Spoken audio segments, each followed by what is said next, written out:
हमारे जो राधा स्वामी दयाल हैं वो पार ब्रह्म से 73 कोटि योजन ऊपर है।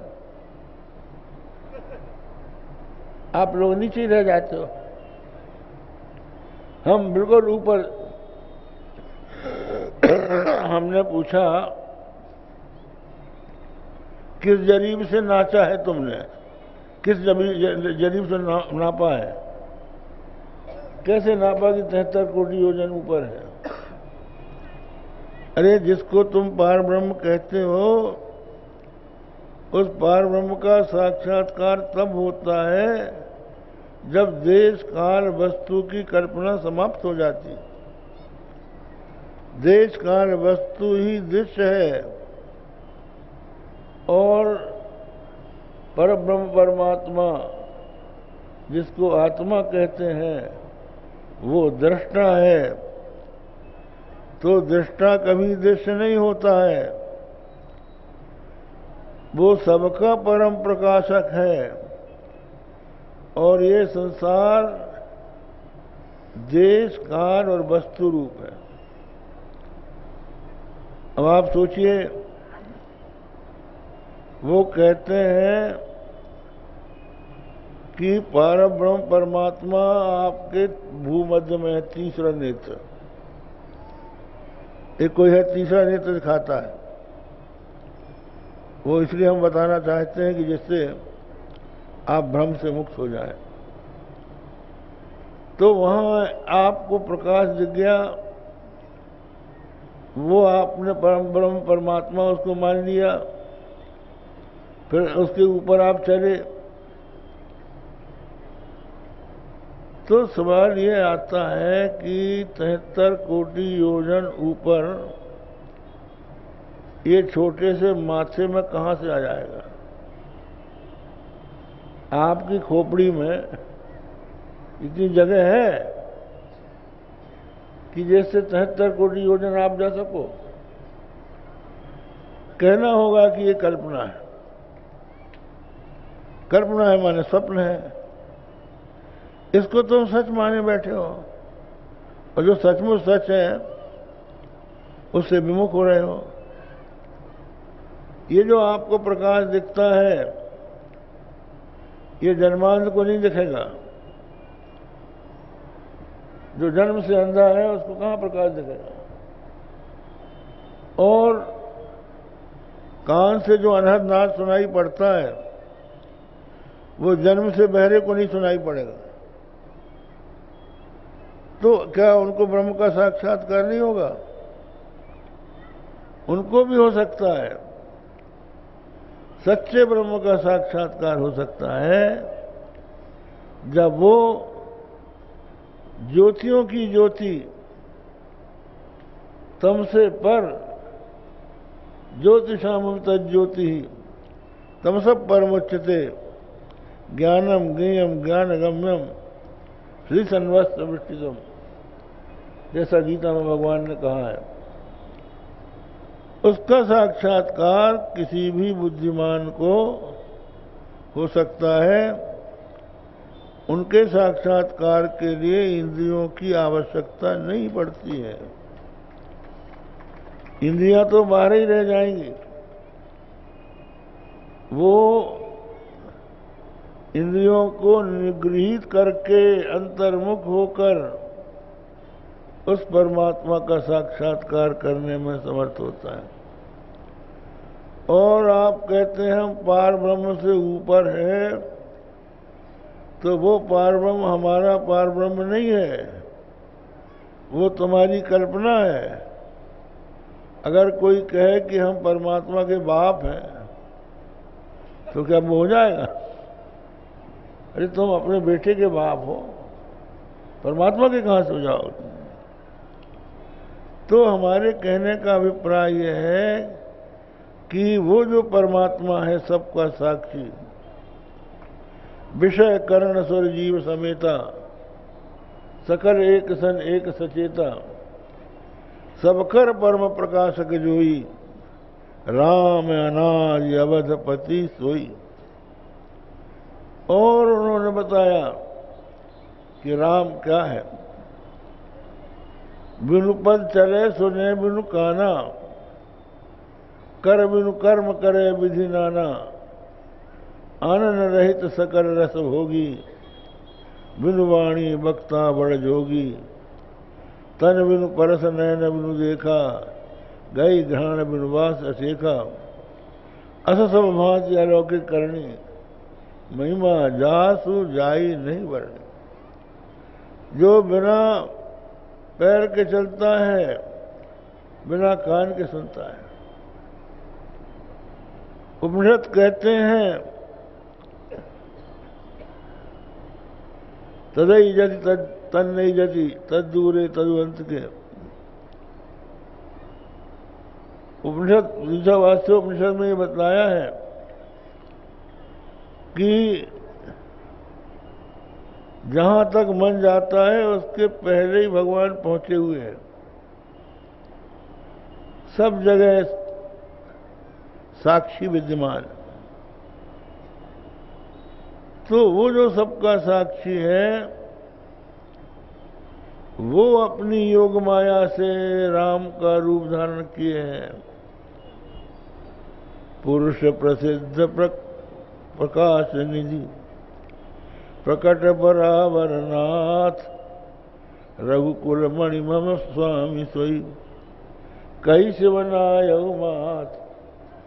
तो वो जो बिनु पद चले सुने बिनु काना है, जो सबका परम प्रकाशक है और जिसको बिना जाने ये झूठा संसार सत्य के समान प्रतीत होता है, उसी प्रकार जैसे बिना रस्सी को जाने झूठा सर्प सच्चा प्रतीत होता है, और जिसको जानने पर संसार खो जाता है वो राम है। इस तरह से राम का तत्व पार्वती जी को जब सुनाया तो उनका संदेह दूर हो गया, और जब उनका संदेह दूर हुआ तो उनका भगवान श्री राम के चरणों में प्रेम हो गया। यहां तक प्रेम हुआ कि उनका जो नाम था उस नाम में उनका प्रेम हो गया भगवान शंकर के कहने से। कथा आती है, एक बार भगवान शंकर भोजन करने बैठे, पार्वती जी को बुलाया, आओ तुम भी भोजन कर लो। पार्वती जी बोली, हम सहस्त्र नाम का पाठ करके तब भोजन करते हैं, हमारा नियम पूरा नहीं हुआ है। तो भगवान शंकर बोले, अरे एक बार राम नाम ले लो, सहस्र नाम सम सुनि शिव बानी, जप जय प्रिय संग भवानी। अपने प्रीतम की ये वाणी सुनी कि राम नाम, एक राम का नाम सहस्र नाम के समान है। तो पार्वती जी ने राम नाम लेकर अपने पति के साथ भोजन किया। उनकी राम नाम को प्रति निष्ठा देखकर भगवान शंकर ने उनको अर्धांगिनी बना दिया, आधा अंग दे दिया उनको। ये नाम के प्रति निष्ठा अभी इस कलयुग में कबीर दास हुए हैं, कबीर साहब। उनका बेटा कमाल था, तो उस कमाल के सामने कोई मुर्दा आया और लोगों ने कहा इसको जलाइए। तो कमाल ने 3 बार राम राम राम 3 बार कहा, मुर्दा जी उठा। तो कमाल की पूजा होने लगी। इसने राम नाम से मुर्दे को जला दिया। कबीर साहब आए और उनसे सब लोग कहने लगे कि आपका बेटा कमाल है। कमाल ने कमाल कर दिया, 3 बार नाम लेकर मुर्दे को जला दिया। कबीर बोले, बूढ़ा वंश कबीर का उपजा पूत कमाल। कबीर का वंश डूब गया, जो कमाल जैसा बेटा पैदा हुआ। अरे एक ही नाम काफी था रे, 3 बार क्यों किया तुमने? ये तो भगवान का स्वरूप जानना आवश्यक है। जाने बिनु न होई प्रतीति, बिनु प्रतीति न होई प्रीति, प्रीति बिना नहीं भक्ति दृढ़ाई, जिम खगेश जल की चिकनाई। जब तक कि कोई भगवान को जान नहीं लेता, तब तक उसका विश्वास नहीं होता। विश्वास जब तक नहीं होता, तब तक प्रीति नहीं होती। और बिना प्रीति के भक्ति में दृढ़ता नहीं आती। जल में आप डुबकी लगाइए, शरीर चिकना हो जाएगा, लेकिन एक हवा का झोंका आया, झोंका तो शरीर हो जाएगा। तो ये स्थायी नहीं रहेगा। भगवान को उनके पारमार्थिक रूप में जानना आवश्यक होता है। इसलिए नारद भक्ति सूत्र में कहा गया है कि अथातो भक्तिम व्याख्यास्यामः, हम भक्ति का व्याख्यान करते हैं। क्या भक्ति है? सा तस्मिन् परम प्रेम रूपाचा अमृत स्वरूपाचा। भक्ति है परब्रह्म परमात्मा में परम प्रेम। परम प्रेम का अर्थ है जिसके लिए हम सब छोड़ दें और जिसको किसी के लिए न छोड़ें, उसके प्रति हमारा परम प्रेम माना जाए। तो वो परमात्मा के प्रति, भगवान के प्रति परम प्रेम भक्ति है। और वो प्रेम भक्ति अमृत स्वरूप है। कहते हैं अनिर्वचनीयम प्रेम स्वरूपम मूका स्वादनवत। प्रेम का स्वरूप अनिर्वचनीय है। जैसे मूक को गुड़ खिलाओ, गूंगे को गुड़ खिलाओ और पूछो कैसा लगा, तो वो नहीं बता सकता। इसी प्रकार भक्ति को भी कोई बता नहीं सकता, प्रेम को भी कोई बता नहीं सकता। तो ये बताया है कि आगे चलकर नारद जी ने कहा कि भगवान की लीलाओं का, भगवान की कथाओं का श्रवण करें, लेकिन उनके महात्म की विस्मृति रूप अपवाद नहीं होना चाहिए। ये न हो कि हम भगवान को भगवान न समझे भूल जाएं और प्राकृत पुरुष समझ लें। तद विहीन तु जाराणामिव। अगर भगवान के महात्म को बिना समझे उनसे प्रेम किया तो वो जारों के समान हो जाएगा। इसलिए भगवान का महात्म सुनना समझना आवश्यक। तो हम आपको बता रहे थे 3 संवाद, 2 संवाद बता चुके। तीसरा कागभुचुंडी गरुड़ संवाद है। कागभुचुंडी के पास गरुड़ गए, बड़ी मनोरम कथा है। कागभुचुंडी जी भगवान श्री राम की बाल लीला देखने के लिए जब उनका अवतार होता है, इनका कल्पांत में भी नाश नहीं होता, ये अजर अमर है। लेकिन जब भगवान का अवतार होता है तो वो वहां जाते हैं।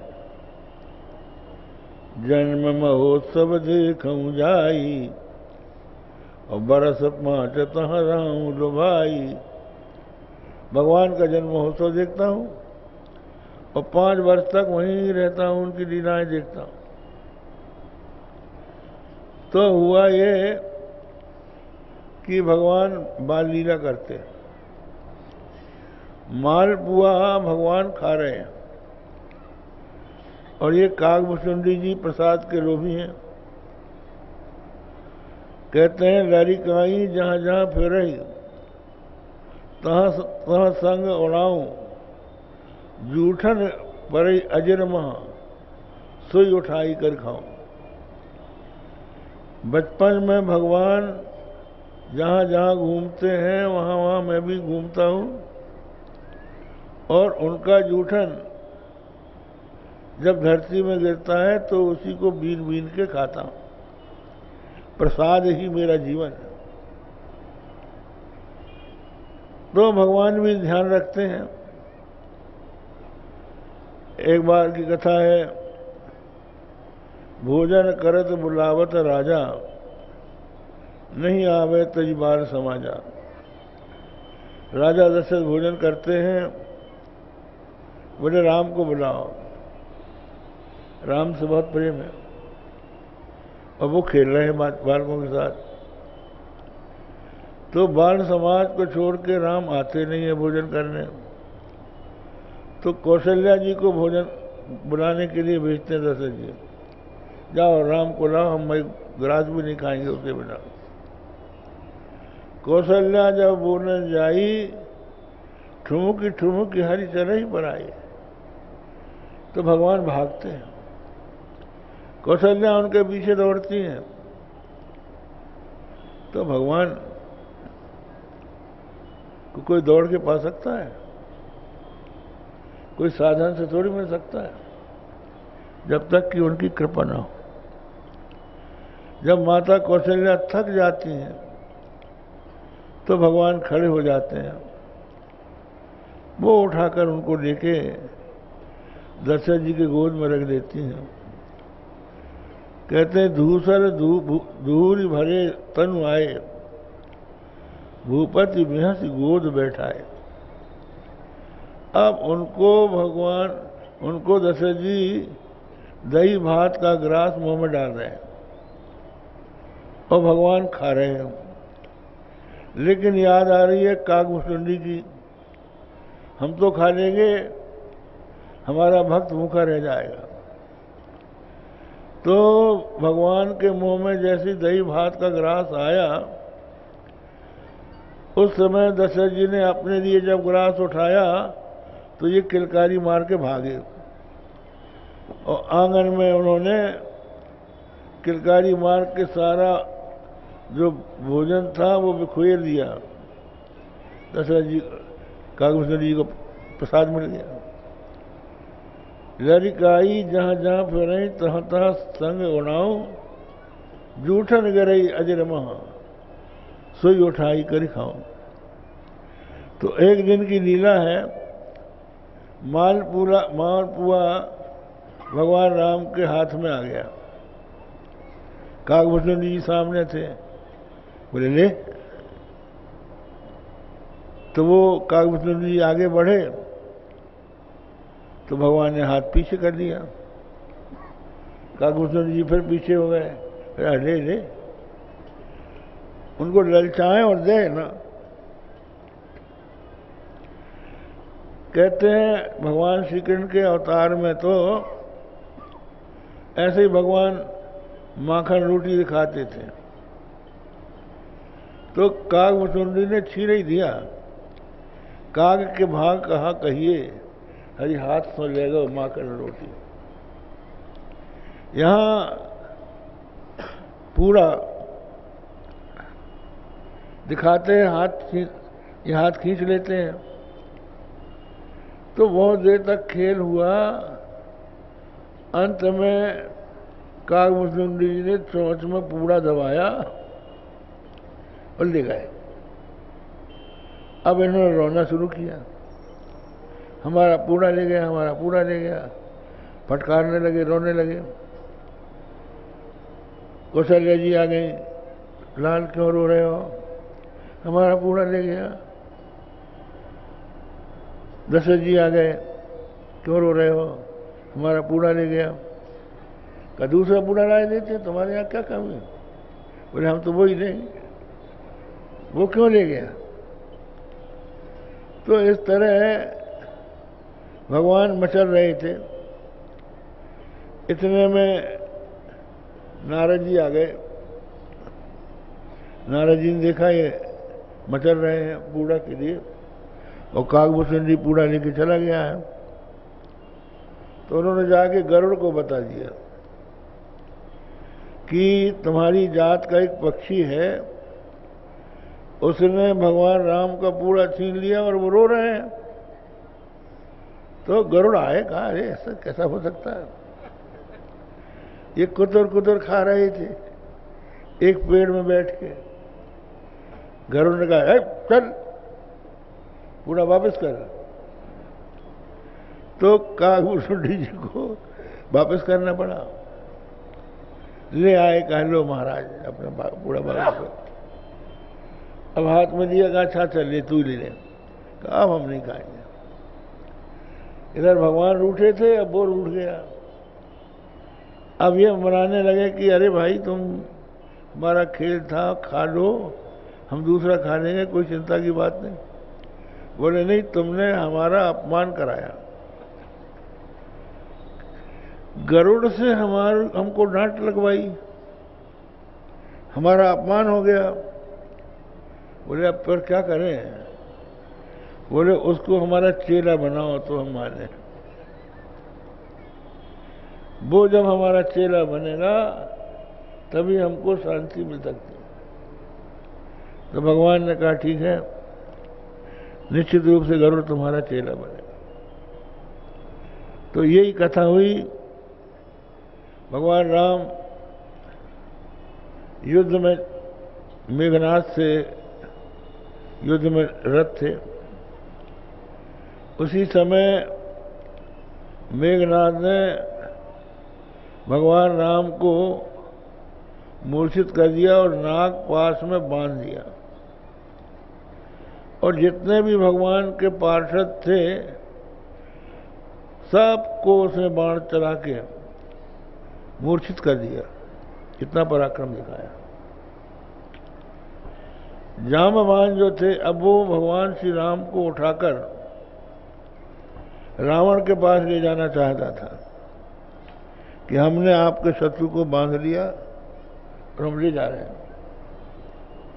इतने में जामवान उठ खड़े हुए, ऐ कहाँ ले जा रहा है, छूना मत। मेघनाद बोला कि तुमको बूढ़ा समझ के हमने छोड़ दिया था। अरे क्या तुम बूढ़ा समझते हो। उठा के मेघनाद को ही फेंक दिया उन्होंने। वो रावण के पास जाके गिरा। अब भगवान पड़े हैं। इधर नारद जी ने फिर गरुड़ से बताया कि तुम्हारे भगवान इस समय नाग पास में बंधे हुए हैं। तो गरुड़ आए तो सांप जो है गरुड़ के भोजन है। टप टप टप करके जितने सांप थे गरुड़ खा गया। भगवान छूट गए। लेकिन ये सर्प तो गरुड़ का कुछ नहीं बिगाड़ सके। एक दूसरा सर्प ने उसको डस लिया। वो सर्प था संशय का सर्प कि ये कैसे परमात्मा जो नागपाश से बन गए। व्याल पास बस भय खरारी, जब यद्यपि अनंत एक अभिकारी। जो सर्वशक्तिमान परमात्मा है वो नागपाश में कैसे बन गया। तो रास्ते में जब लौट रहा था गरुड़, तो रास्ते में नारद जी मिल गए। नारद जी से गरुड़ ने पूछा कि नारद जी राम भगवान है। कहा इसमें क्या संदेह। बोले भगवान होते तो नागपाश में क्यों बनते, हम न छुड़ाते तो वो वहीं रह जाते। उन्होंने कहा देख गरुड़, ये भगवान की माया है। इस माया ने मुझे कई बार नचाया है। वो कथा हम सुना चुके आपको। सो माया तुझे व्याप गई है, हम कोई उसका उत्तर नहीं दे सकते। तुम चतुरानन पहुंच जाओ ब्रह्मा जी के पास जाओ। तो ब्रह्मा जी के पास गए और जाके सीधे ही प्रश्न किया कि राम क्या भगवान राम भगवान है, क्या राम भगवान है? तो ब्रह्मा जी ने सोचा, प्रणाम नहीं किया इसने, न नारद जी को प्रणाम किया, न ब्रह्मा जी को किया, सीधे ही प्रश्न किया। एक बार एक सज्जन थे, हम काशी में थे, एक बड़े विद्वान के पास एक सज्जन गए, कह रहे कहिए आप हमको पढ़ा सकते हैं? वो सन्यासी थे। तो उन्होंने हाथ जोड़े, कहा महाराज हमारी ताकत नहीं। ये कोई प्रश्न करने का तरीका थोड़ी है। ज्ञान लेना हो तो तद विधि प्रणिपाते न परिप्रश्न सेवया उपदेक्षन्ति ते ज्ञानम ज्ञानिनः तत्त्वदर्शिनः। पहले जाके प्रणाम करो, प्रणिपाते न, फिर परिप्रश्न प्रश्न करो, और अगर उस समय उत्तर ठीक से न दें तो सोच लो अपने में कोई कमी है, सेवा करो। तब कुछ काल के पश्चात गुरु तुमको ज्ञान का उपदेश देंगे। तो ब्रह्मा जी ने कह दिया कि हमको कर्मकांड से अवकाश नहीं है, तुम शंकर जी के पास जाओ। तो गरुड़ शंकर जी के पास चला। शंकर जी कहते हैं, जात रहूं कुबेर मह रही उमा कैलाश। मैं उस समय कुबेर के यहाँ जा रहा था और आप कैलाश में थी। जब तक जगदम्बा साथ न हो, भगवान में कहाँ से करुणा आएगी?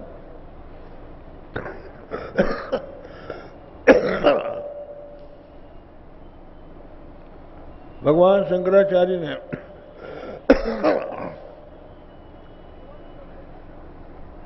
आनंद लहरी में कहा है, कीर्णाम कतिपय गुणई सादरम सेन्तन्ये वल्लीम मम तो मतिरेवम विलसती। वो कहते हैं बहुत से लोग ऐसी लता की सेवा करते हैं, लता माने बेल, जो फूल फल देती है। कई लताएं मालती, मल्लिका, चमेली लोग अपने घरों में लगाते हैं, तो वो सुगंधित फल देती हैं, तो उनको रखकर सींचते हैं।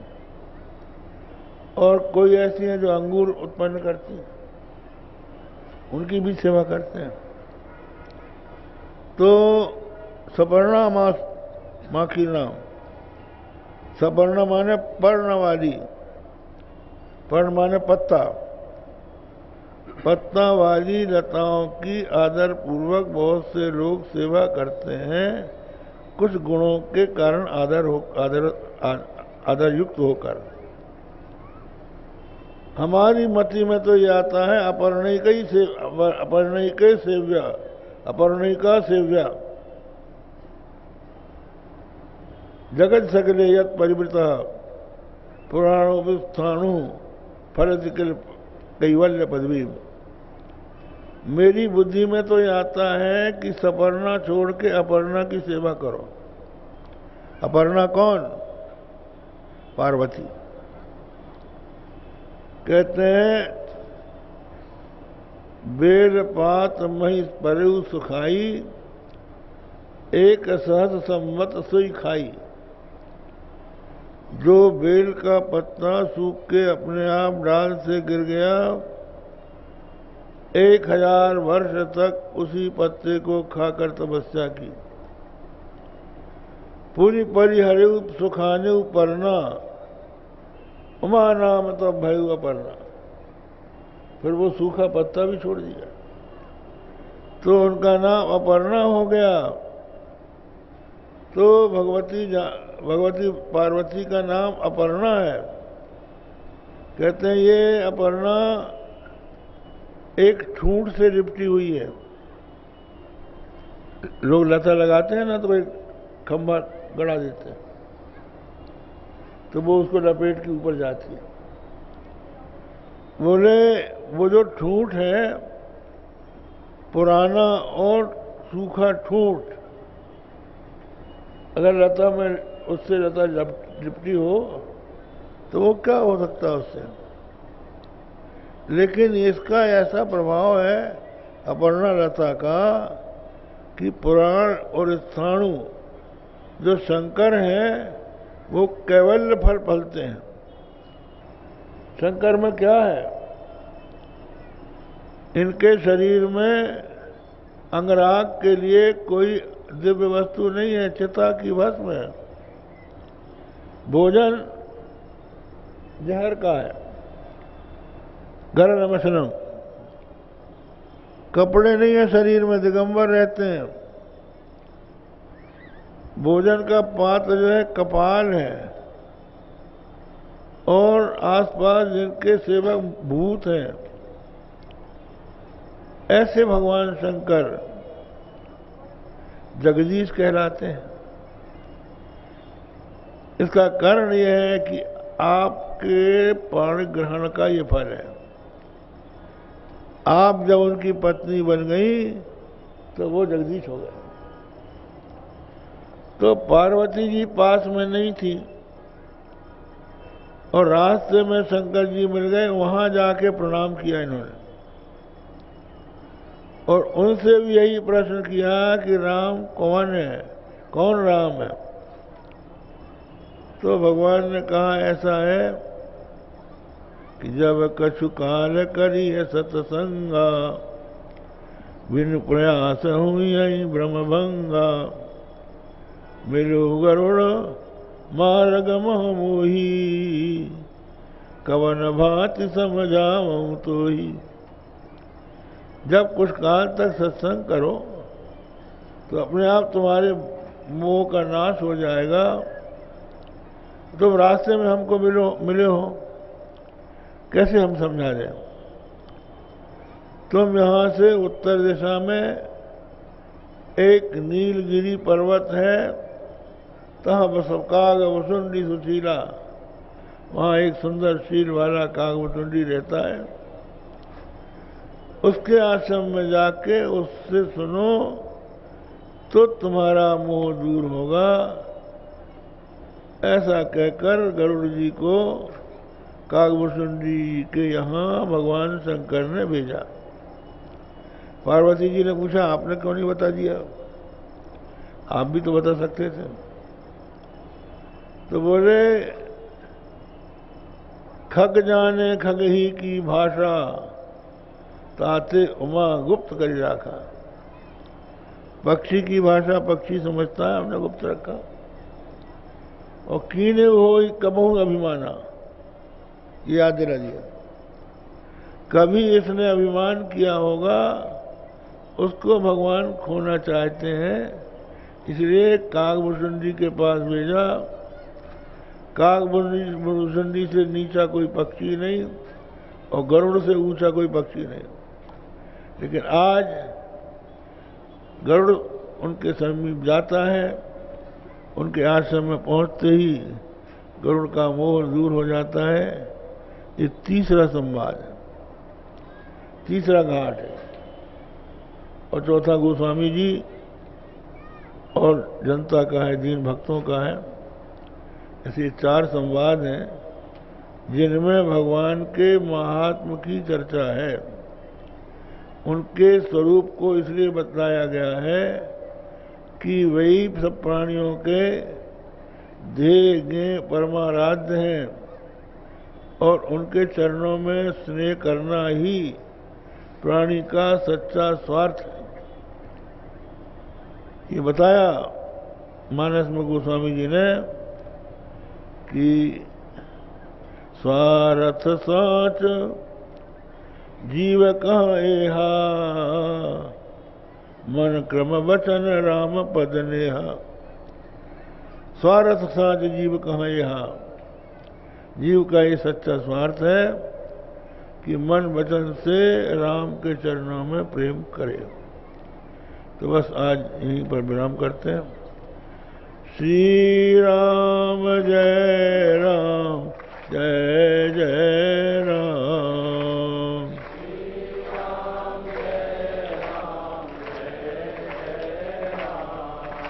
श्री राम जय राम जय जय राम।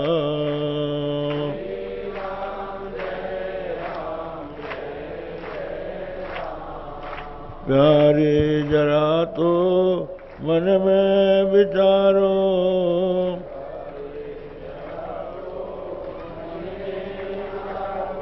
क्या साथ लाए अरुले चलोगे।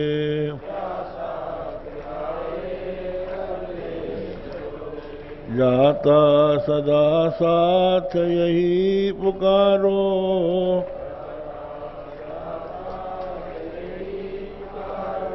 गोविंद दामोदर माधवेति।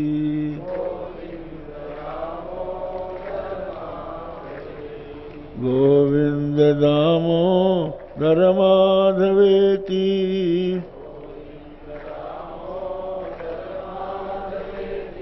हे कृष्ण हे यादव हे सखेति।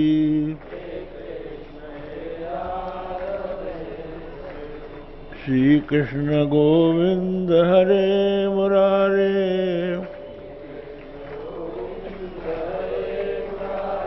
हे नाथ नारायण वासुदेव।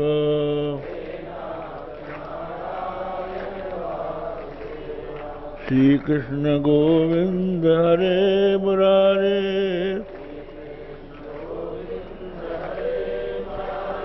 हे नाथ नारायण वासुदेव।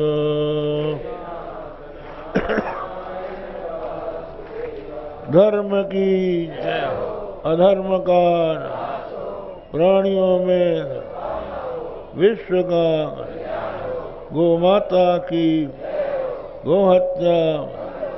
हर हर महादेव। बोलिए जगतगुरु शंकराचार्य भगवान की जय। सज्जनों, ठाकुर अमर सिंह पथर्रा वाले ने गुरु जी के श्री चरणों में 3 एकड़ 57 डिसमिल जमीन अर्पित की और पर्ची बना करके आज उन्होंने यहां गुरु के श्री चरणों में भेजा। बोलो जगतगुरु शंकराचार्य भगवान की। इसी प्रकार सलधा गांव वालों ने, जिनको गुरुजी ने श्रद्धा धाम नाम रख दिया है, बेमेतरा देवर बीजा से 5 किलोमीटर की दूरी में गुरुजी के द्वारा और इन ग्राम वासियों के द्वारा एक विशाल मंदिर का जहां आश्रम का निर्माण किया जा रहा है, वहां के श्री बलराम साहू जी अपने साथियों के साथ 3.5 एकड़ जमीन की रजिस्ट्री पत्र एवं पुस्तिका भेंट कर रहे हैं। श्री झामनदास आठवानी जी, चेटी चंद्र महोत्सव समिति सचिव लाखे नगर, आप गुरु जी के चरणों में माल्यार्पण एवं वस्त्र भेंट करेंगे। श्री अठवानी जी।